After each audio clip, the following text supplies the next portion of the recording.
Hi, my name is Matt Mancini, and today I will be showing you how to do motorcycle chain and sprockets on a 2004 Yamaha R6. First step we want to do is to lift the rear end here with a bike stand. As you can see right here, there are some spools on this bike. Those are basically needed to do this. Very helpful. But once you got the bike up in the air, we can move on over to start removing some of these plastic fairings here. I've already begun the process of doing so to make instructional videos shorter and easier, but you're going to want to remove two bolts here to remove this for the coolant overflow as that comes off. And the way I see it is you're going to want to pull this back, because why pull the whole thing off? Work smarter, not harder, right? So you just remove these bolts here and you can peel this bad boy back. And if you move this stuff outward, you can see that there were two more bolts here holding it in. So I've already removed this bolt for this overflow here, and boom, see, moves around. You're also going to want to loosen this for the shift linkage so you can pull that off. Okay, now we're moving on to removing this coolant overflow here. There's one more bolt up top and it just fell. It's a 10mm bolt, so make sure you have a 10mm socket ratchet, deep well if you got it. These two bolts are just for the coolant overflow. Put them in your magnetic tray, you don't want to lose them.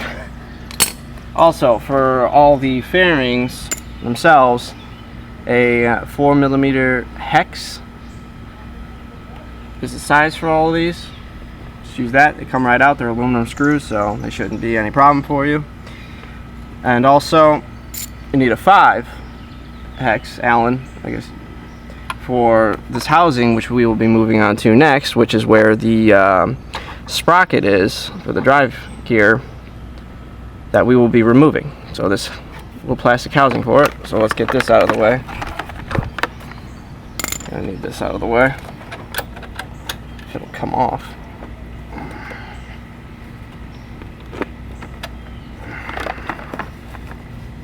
Come on, Betsy. I was hoping I wasn't gonna have to remove this. Well, either way, I could just move on to this. Well, we could just loosen these up. Maybe we can expose it a little bit.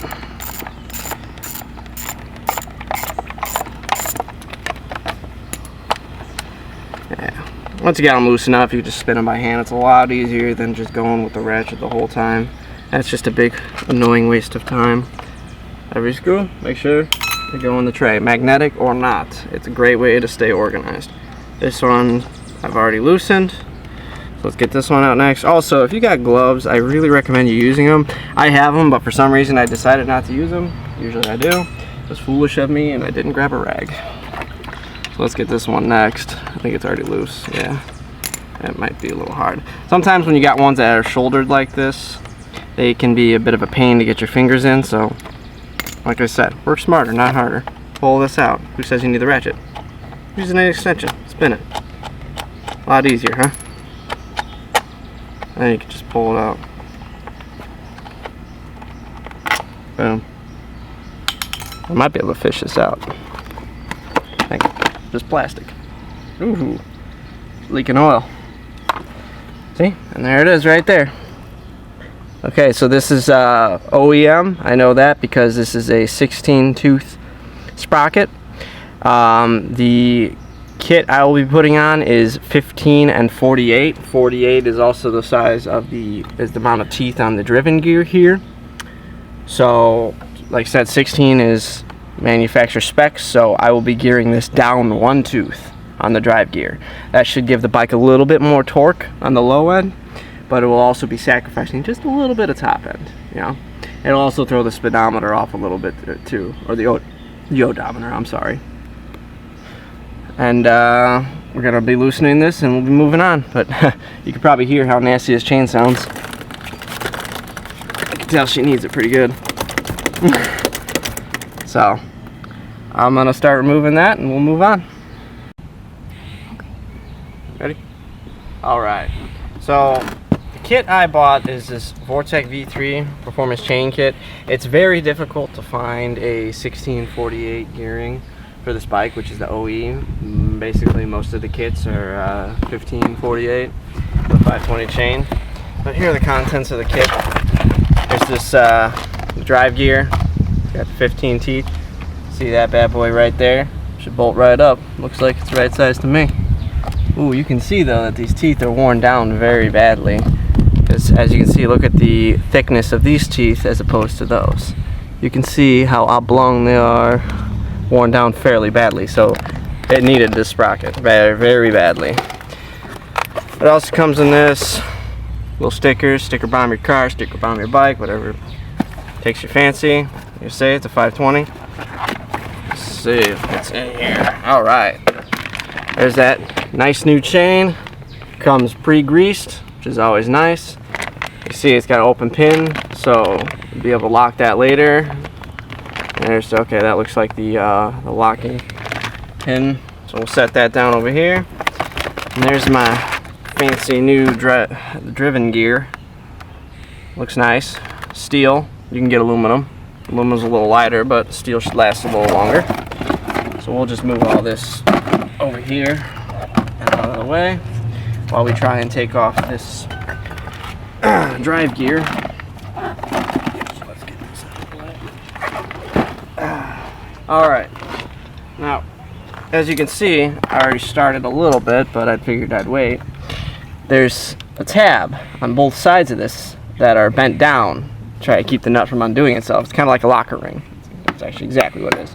So the best thing to do is just take a flathead screwdriver that you don't much care about, just a hammer, and go ahead, tap it, create a gap, and try to bend that bad boy out.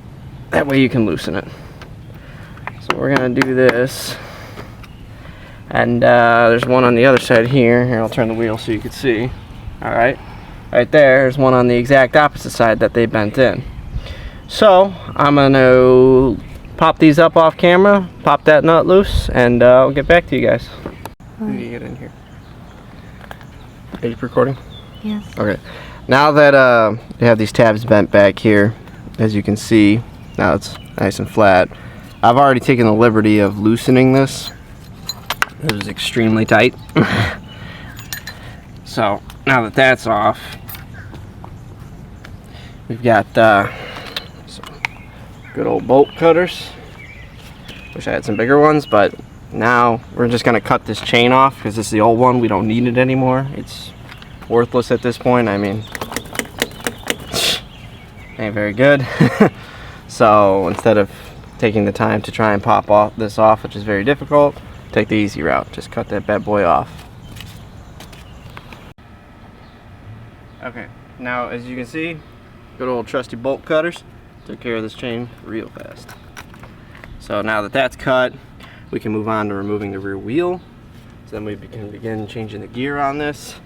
Now, there's this axle that you have to pull out. The nut is right here. I earlier took the time to loosen that a bit. So all I gotta do is take that off, push this bad boy out, the pin that goes through here basically. And then also, to make life easier, these are the bolts, or the nuts I should say, that hold on the rear sprocket. So I'm gonna have my bodyguard right here, Chloe, hold the brake for me on the bike so I can pop these loose while I'm on the wheel, so that way I'm not on the ground wrestling the wheel trying to break them loose. Go for it. Okay, so I have just removed the rear sprocket from the wheel. Fairly easy to take off. The brake caliper on the 03 to 04 and I think 03 to 05 actually design, it is held on by the actual axle itself, which is right there on the bag. So the nice thing about that is it slides right off. No work needed. Here, as you can see, is the old, or OE, original equipment manufacturer sprocket, and this is the new one I'm putting on. You can see it's a little thinner, but I mean, if you look closely here, look at the teeth on this one, the old one as opposed to this one, and you can even see it here on the U here, how worn down it really is. And that's a problem because you snap teeth at that point, and I could be the end of you on a motorcycle. And so keeping up with your maintenance is crucial. Your car, your bike, whatever it is, you need to maintain your vehicles. So this chain went 40,000 miles before it was done. That is exceptional, actually. Most chains don't last past 20. This one is a good chain, but you can tell it's at the end of its life, big time. So we're gonna put this on now and bolt her right back up. Actually, you know what? We're gonna clean it first. Okay, as you can see over there, we've got the rear sprocket torqued down. Everything's greased up, ready to go. So I just pulled off the front sprocket. Obviously, once everything's loose, you just slides right off. It's got these spline guides. This is the new sprocket. It's got 1 tooth difference, but as you can see, this one's not as beefy. The reason being is because this is a racing racing sprocket chain kit. It's obviously smaller, so lighter weight. This thing is like a brick compared to it, but probably lasts longer. Either way, you can see on the tooths here, you see how poor of condition this OE sprocket was in. Like this probably would have snapped at any moment. It's actually kind of scary to think about when you're riding a motorcycle. Very scary. So this hunk, trash. Now we got a nice new sprocket. Now if you come in here and look a little closer, all this nastiness behind it, you know what we're gonna do about it? We are gonna clean that up, because you don't want gunk behind your brand new shiny parts. You want everything to be free moving and nothing blocking its way, because you don't want to dirty your chain. Okay, so now I've got the front gear installed. It's not torqued down yet, because it'd be kind of hard to torque that down with it moving like that. So what we're going to do is we're going to mount the rear wheel in. So first thing first though, you're going to want to clean this bad boy off. Every time you remove it, you should clean it off, because fresh grease is a great thing. Dirty grease can really mess things up.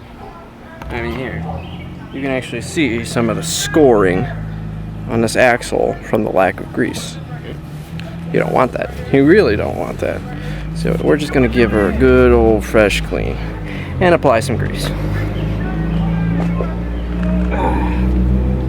You don't need a whole lot for the shaft. You don't need a whole lot at all. Woo, that's close. But better than anything. You can lube it up.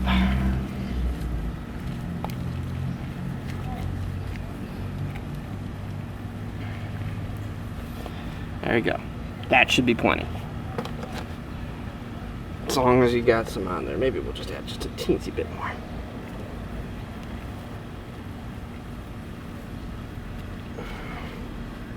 Okay.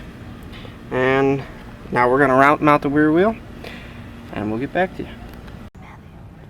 Okay, so they tied them together. How nice of them. Alright, so basically we've got the chain on. It's not connected because we have to use what's called the master link. So I have to basically create that, and they tied this. Anyway, okay, so over here, while we were off camera, what we did was there are these little adjustment screws here that pick and choose how far back the wheel can go. So mine were too far back because my old chain was loose and needed to be adjusted to compensate. So we compensated backwards about 30 times on each screw, so 30 turns. And now we are just at the point where we want to be, where if you push the wheel forward and really stretch it, which is kind of hard to do with one hand right now, we're right where we want to be. You see how the rest of these are connected? So we'll be able to create a master link just like that. We've got about this much play, which is a little loose, but we can always adjust that later once the chain is set. So we're going to do that right now. And all you need to adjust this is just a 12mm open-ended wrench, and you just tighten it. Simple as that. Per turns, count the turns. There's an equal screw on the other side that you will do the exact same thing for. That way you know it's even. You don't want your wheel sitting sideways. That would be pretty pretty bad. So now we're gonna try and loosen this bad boy here and create this master link kit. It gives us 4 seals. There's extra 2. I'm not really sure why it gave us 2 more. Maybe in case we lost a couple. So we're just gonna shove them on each side here. So that way it's got gap taken up with these little gaskets. And so we're gonna go in through the back side to do this.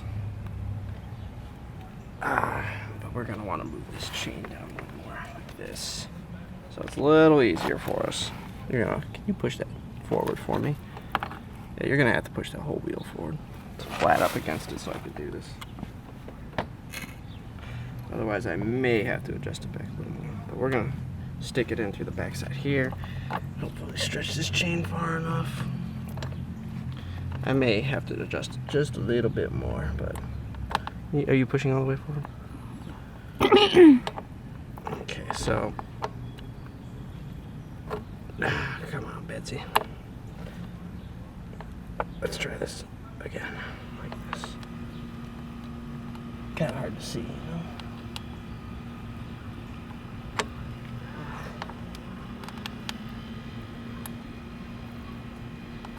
No, I messed up.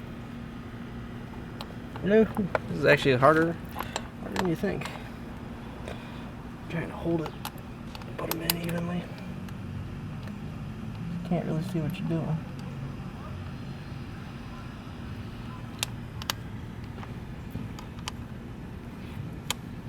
Come on. Alright, you're being a pain.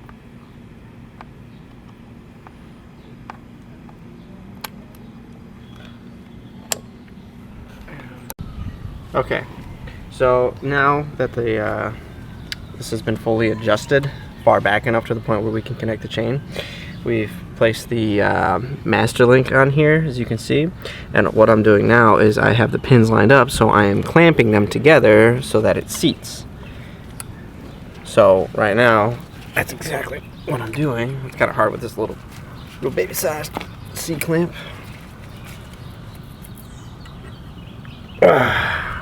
So on each little pin there, so here, let's see how tight I got that one. That's through, so that's pretty good.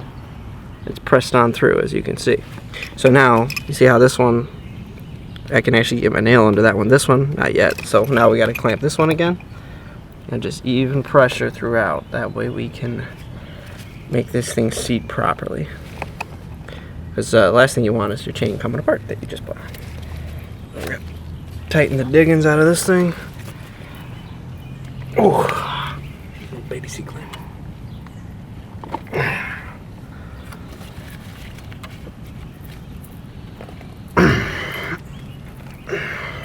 Alright, let's see how far we got.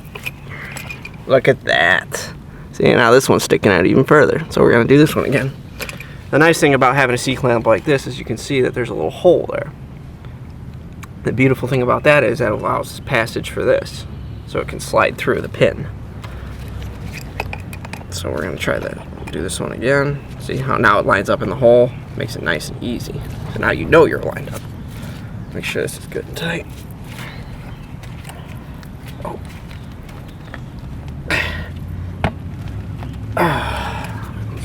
Let's loosen this up now. Come on, Betsy. There we go. I really tighten that one. Oh yeah. Now we're getting pretty tight. So let's do this other one more time. Be sure that this is good and snug. Because the last thing you want, like I said, is this chain coming apart while you're flying down the road. Yeah, that wouldn't be too great. I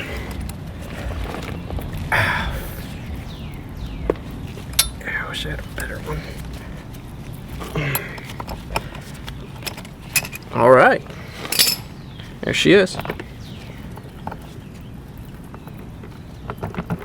So now we have to adjust it back.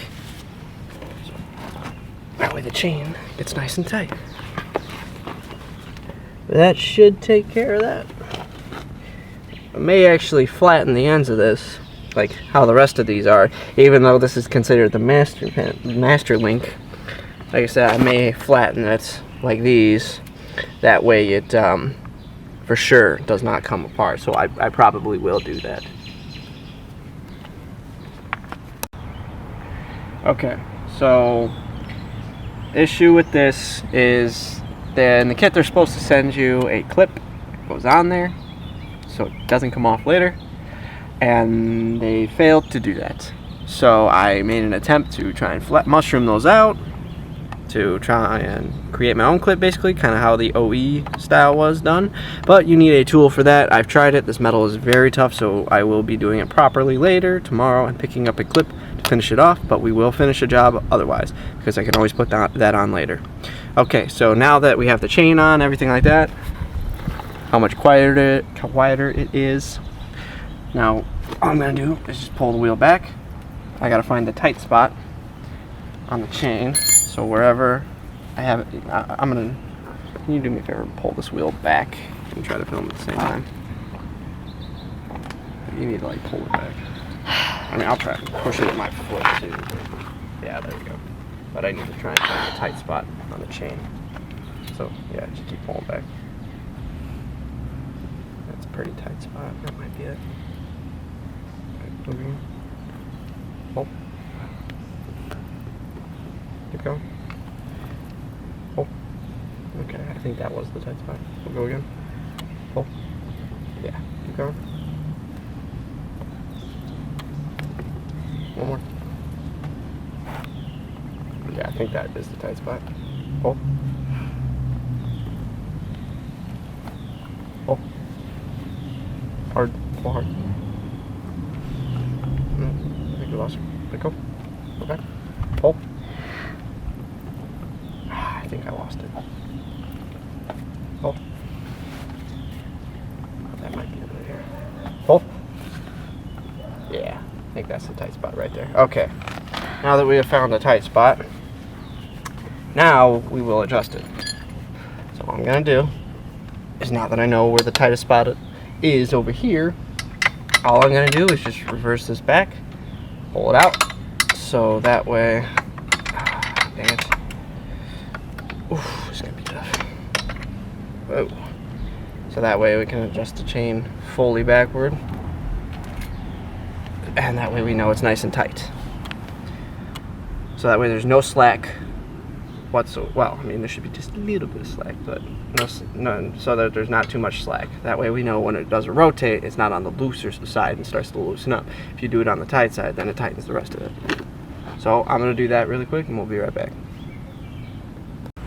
Ready? Careful. Ready? Yep. Tell me when. Go ahead. Okay, so now what I was adjusting, you have to pay attention to something here. There's these little centimeter marks and everything here, like as if it was a ruler.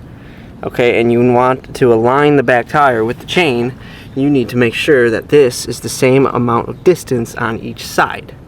So you have to push the wheel forward and turn these to try and basically evenly distribute the distance in between.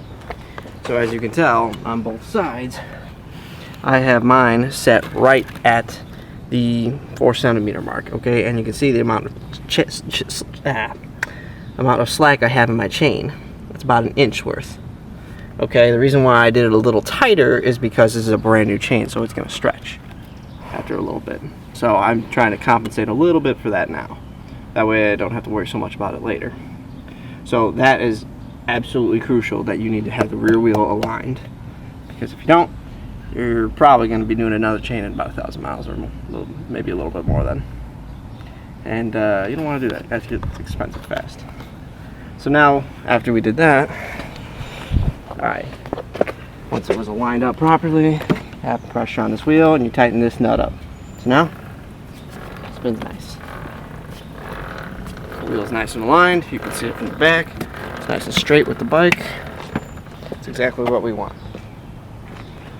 So, now, all we need to do now is I need to have my assistant here hold down on the brake for me so I can torque this nut to spec for the front gear. And after that, we just got to put everything back together and all will be well.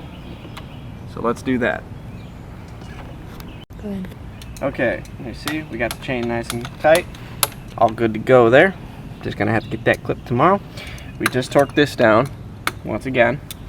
And so now what I was doing was I was rebending the tabs back down. As you can see, I already did this one, so I'll just do the other one as demonstration. This one's already bent back down. Basically all that is basically just a locker ring to ensure that it doesn't unravel itself for whatever reason. Actually, it'd be better if I did it this way. So I'm just gonna take some pliers, do the easy thing. Like I always say, work smarter, not harder, and just squeeze that bad boy down. Makes sense, right? A lot easier that way. So now we got our little flare going. We'll redo this one a little bit. Make sure she's good and tight. Last thing you want is something bad happening when you're riding. And there we go. Nice and simple. So now all we gotta do is just reverse the process of the first steps. Put her all back together, and she'll be good to go. Go on a test ride. But I won't be going on the test ride until I get that clip for safety standards. So, let's put it back together.